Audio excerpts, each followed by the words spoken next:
What's happening, Magnus? Let's see what the nerdrotic has to say about this situation. Let's get it. Nerdrotic.com. Greetings, you over 860,000 practitioners of common sense and the 40% who haven't subscribed yet. Unfortunately, I have to start this video with some bad news. It looks like the Hollywood strike is over and our summer of contentment is near its end. It was great while it lasted, but soon our senses will be assaulted, particularly here on this platform, with more late-night talk show clips that required dozens of writers that are organically pushed on this platform, although you've never watched one and no one watches their show. And yes, the adult pretenders will be returning to their promotional tours. And very soon, we might get more red carpet wisdom from Rachel Zegler. Weird. So while the WGA, who over the last 5 months has been calling all the corporations in Hollywood greedy, which they are, while simultaneously begging to work for these greedy corporations, try to sign their deal with the devil, we have to talk about the biggest loser. That's obviously Hollywood as a whole, but who is the biggest loser within Hollywood? Again, that is obviously Disney. Probably. To be fair, Disney was going to be the biggest loser even if there wasn't a strike. Disney being in this particular pickle is something some of us saw coming a long time ago, and these consequences are long overdue. It's been almost a year since they fired CEO Bob Chapek in the middle of the night on a Sunday and replaced him with the architect of all of Disney's current failures, Bob Iger, and it's all been downhill since then, and it's been glorious. Millions of lost subs, billions of dollars lost on a fledgling streaming service that Bob Iger had. He said it's been glorious with a smile. But you know, here's the two things. You got two sides of fans that want the same thing at this time. We're both sides of we're different side of the same coin, okay? We both told Disney that these decisions were the wrong decisions. We both told Disney that these shows, these movies, what they're injecting into it is not the way to go. It's not what people want. You're messing with their escapism. You're messing with the fundamental characteristics of all these popular characters and these franchises that you are destroying. And there's a fan that's going to say, you know what? Go ahead, keep doing it. And I'm going to laugh when you fail. And there's the fan like me that's like, I told you. Now I ain't even laughing. Are you going to get back to doing what made you great? And both fans have the right to have their opinions. Some are going to laugh at your failure. Some are going to sulk in it and say, are you now ready to do right? Are you ready to start making money again? Are you ready to focus on entertainment again? That's it. Entertainment, not preaching, not politics, just entertainment, please. Continue, Nerdrotic. As promised, will be profitable by next year. The parks have taken a hit, multiple theatrical flops, multiple lawsuits, and the stock is nosediving. That's probably why it was pretty big news over the weekend to hear that Bob Iger had hoisted up the white flag and essentially admitted failure again. Disney CEO Bobby Iger vows to quiet the noise in the culture wars. Iger tells Disney investors culture war battles are bad for business. Remember when people denied that the culture war even existed? Walt Disney CEO and former weatherman Bobby Iger is promising to lower the temperature after the company stepped into the culture wars under his predecessor. Well, Bob Chapek had something to do with it too, but don't you try to blame him for everything. And angered many conservatives, along with Democrats, classic liberals, libertarians, independents, anarcho-capitalists, and any other demographic you pretend to pander to, according to an analyst note from this week. Now, this headline that's making the rounds again is a statement that was overheard by an analyst. Needham and Company analyst Laura Martin wrote in a report released Wednesday that Iger told investors the day before that his primary goal is to, quote-unquote, quiet the noise because culture wars are bad for business. Really? That's kind of strange coming from a 5-star general in the culture war. That message is one of Needham's key takeaways from Disney's 120-person investor event at Walt Disney World in Orlando, Florida on Tuesday. Then the company announced plans to nearly double its investments in the amusement parks and cruises to $60 billion over the next decade, and the stock immediately dropped after that announcement. Now, if this statement from Bobby Iger sounds a little bit familiar, it should. As my good friend Ryan Kinnell pointed out last week on Friday Night Tights, our weekly live show, please check it out. Right, I was laughing so hard when I woke up yesterday morning and saw this. I know. Disney's CEO plans to quiet the noise in the culture war. You can't quiet it anymore. You've been one of the biggest, most vocal companies in this war, if you want to even call it that. The only way to quiet it is to get back to business and doing what you used to do and what you used to do great. That's it. This was written, this on National Review by Caroline Downey on September 20th. Yeah. Okay?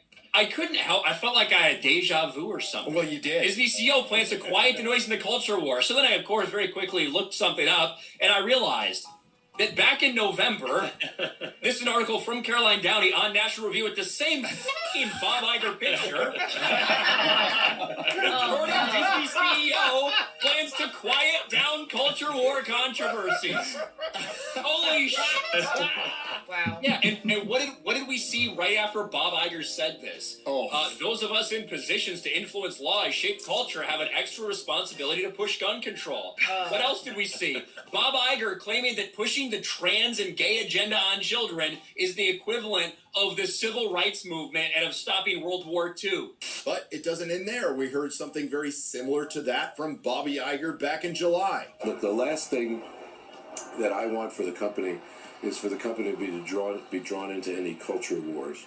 You know, we've operated for almost 100 years as a company, making product that we actually are proud of in terms of its impact on the world. It's not our goal to be involved in a culture war. Our goal is to continue to tell wonderful stories and have a positive impact on the world. The notion that Disney is in any way sexualizing children, quite frankly, is preposterous. What did you say? In other words, this is all complete, total, unadulterated bullshit. And as my good friend Razorfist pointed out correctly, it's not a culture war, it's a cultural revolution. It only became a war because the other half of America finally woke up and returned fire. So all this ever has been and all it will ever be from Bob. A lot of people are just letting stuff go. They're just like, I think a lot of people just thought, it'll pass, or it's just a one-off. Maybe a 1, 2, 3 off with certain things. But then, Bud Light. Dun, dun, dun. And Target. Bum, bum, bum. And all the other companies that got heat. Dun, dun, dun, dun, dun.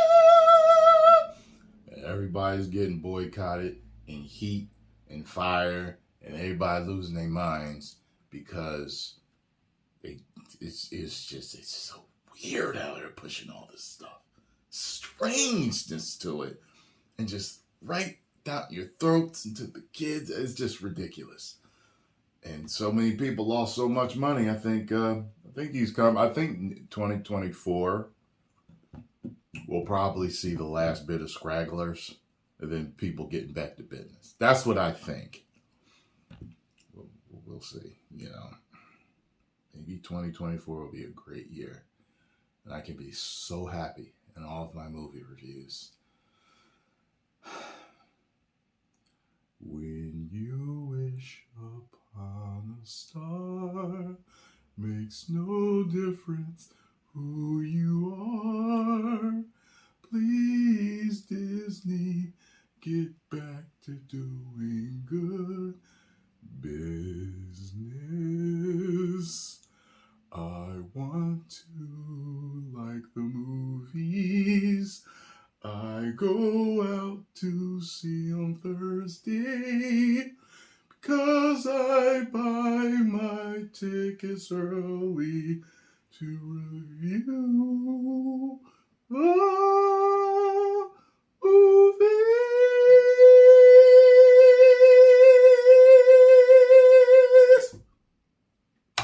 Iger is lip service. It's all just a game of semantics. Will Disney be weighing in on every issue? What's a political issue? What's not?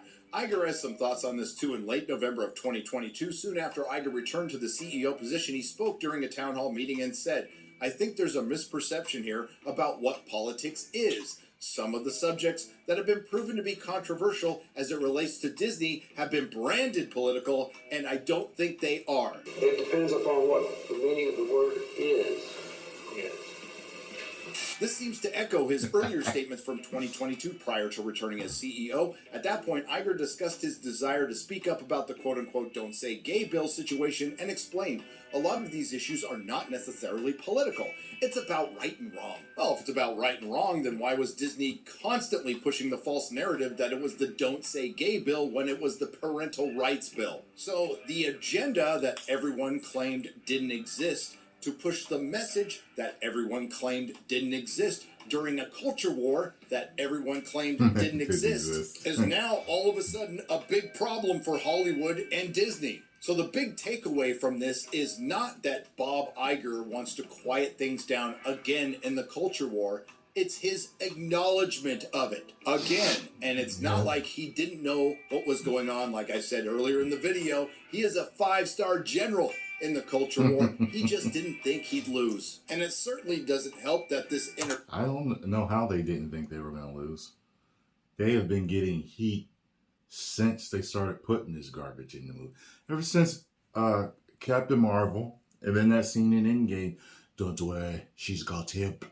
I mean, like, and I actually liked that part. I was just so enveloped in Endgame. However, even when I saw it, I understood. There's a little twist in the head, like, I think this is going somewhere. And boy, did it.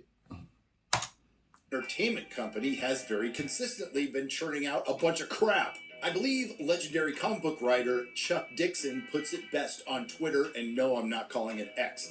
Disney's promise to quiet the culture war means the left-wing agitprop will go into stealth mode. I wish I could tell you how many professionals from Hollywood and Disney in particular have reached out to me very quietly, showing support for this channel and others, but I can't. I wish they could speak freely and publicly about their concerns about their own company and their own industry, but thanks to the likes of Bob Iger, they can't. But I did stumble upon some interesting insight from Puck, Matthew Bellani's blog. The interns of Hollywood can see through your BS. Now Matthew interviews some interns of prominent producers, and we get some pretty candid answers. I can't go over the whole thing, so we'll stick with Disney. When asked about whether Hollywood was actually getting through to young people anymore and why we're getting so many stale movies, the interns responded with this: "Stephanie, potentially, I think you should be really listening to the 20 or 30-year-olds. We should be the ones making those creative decisions." Well, I don't know about that, but you should definitely be listening to the 20 and 30-year-old customers. Jaden, there's a lot of experience in old Hollywood, and until a few years ago, I would say they were doing a pretty decent job catering to our needs. Matthew asks, like with the Marvel movies? Jaden, Marvel movies used to be really fun. Then they fractured their fan base and lost their quality.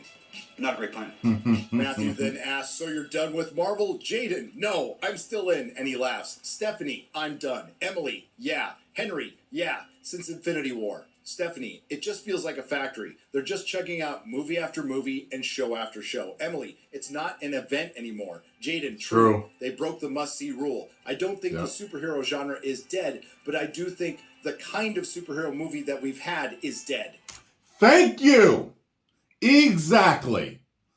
That's what I've been saying this whole time. It's what they turned our superhero movies into. Is what they've been injecting into the superhero movies. Okay? That's the problem.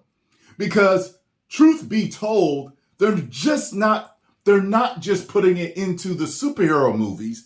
It's everything. It's cartoon, it's action movies, it's romance movies, it's, chick flicks, it's everything. Mysteries, it's horror movies, it's everything. And the whole industry is going to continue to lose money until they wake up. Okay? It's entertainment fatigue is what people are going through. They're even putting it in video games. It's entertainment fatigue. They're tired of it. It's It's all the WOKE BS politics fatigue. That's what it truly is. And now Disney overall is damaged goods. And you have one man to thank for that.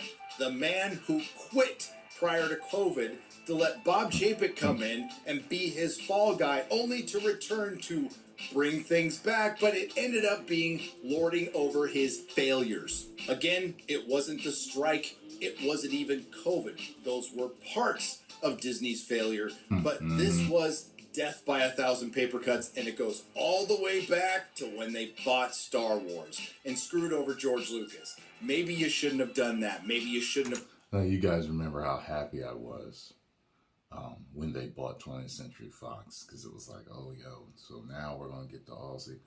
And a bunch of people some people I noticed were mad, but their reasoning wasn't that it was, everything that's being put into the movies now. It was more of a, no, now they're not going to really have any competition. Now they own all of them. Now it's like, and I get that, but to me, it was like they're all Marvel characters. So let's keep all Marvel together. You know what I'm saying? Keep all the rights to all the characters, keep it all together so we can get some, get what we get in the comics, basically. So, but how I did not know that what they had planned was going to start to happen and destroy the movies, the series, the comic books, the shows, the cartoons, the video games. Oh my God, if I had known back then what was on the horizon. Have tossed out his treatments. Maybe you shouldn't have canceled the EU. Maybe you should have fired Kathleen Kennedy when you had a chance. Treatment. Maybe you shouldn't have fired Gina Carano. Maybe you should have made the Disney trilogy about Han, Luke, and Leia. Maybe you shouldn't have taken one of the greatest cinematic intellectual properties of all time and turned it into a category on a fledgling streaming service. Maybe you shouldn't have consistently taken beloved characters and vandalized them beyond all recognition, along with doing that with other IPs like the MCU. Maybe you shouldn't have given Kevin Feige all that power, also he could create the MCU. Maybe you shouldn't have regurgitated your own. It makes me wonder whether he's responsible for the MCU or not. Makes me wonder if who pays him his check, who signs his check, is responsible. Like I've told you before, I know people, and from what I understand, not everybody's with all this garbage. So it's like some people are doing it to keep their position, to keep their jobs, So I don't know whether he is or isn't, but if he is, own content to make live action versions of animated classics. Maybe you shouldn't have driven your money printing machine known as Pixar off a cliff. Maybe the former wholesome family brand known as Disney shouldn't have betrayed their core audience, the family. But you can't unmake the soup. The damage is done. As I've said before, if change comes, Disney will be the last to the party if they show up at all. And quite frankly, I think the world will be a better place without them. So Bob Iger can talk about quieting things down all he wants. But the fact remains, woke Hollywood's biggest loser is Disney. If you like what you heard, please like, share, and subscribe. If you didn't like what you heard, I thank you for listening this long. I will see you in the next video. nerdrotic.com. go over to Nerdrotic and subscribe. Tell them Tyrone Magnus sent you. Well, we all have to lose sometime. Hey, when I used to run track, I lost races before. But I've come back. I've won races. Gotten back on track with my training and with my vision. And I became a winner again. I ask that you get back on track, Disney, please. And every other company that has followed this agenda that has destroyed your pockets and destroyed our entertainment.